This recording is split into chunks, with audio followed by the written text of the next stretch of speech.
কাজিয়া মই কৰা নাই, কিন্তু তোমালোকে সদায় সদায় কিয় কাজিয়া কৰি? মই তেওঁক ইমান বুজালো, তেওঁ অলপো নুবুজিলে। সেই ঠগবাজৰ পালাত পৰিলে তোৰ দেউতা। কিশোৰৰ লগত হৈও কেশৱৰ লগত ইমান ভাল গুণ এটা নিশ্চয় আছে।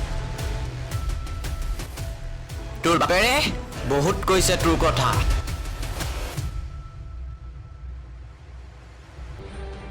সঁচা কথা ক'বলৈ গ'লে মই গম পাওঁ মোৰতো কামেই হয় লোকক প্ৰতাৰণা কৰা। জাননে কিশোৰ বাহিৰৰ পৰা ঘৰলৈ আহে।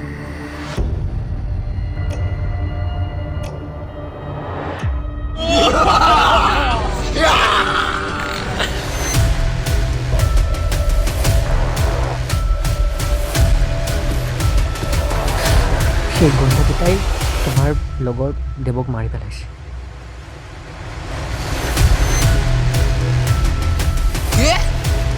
পলা পলা পলা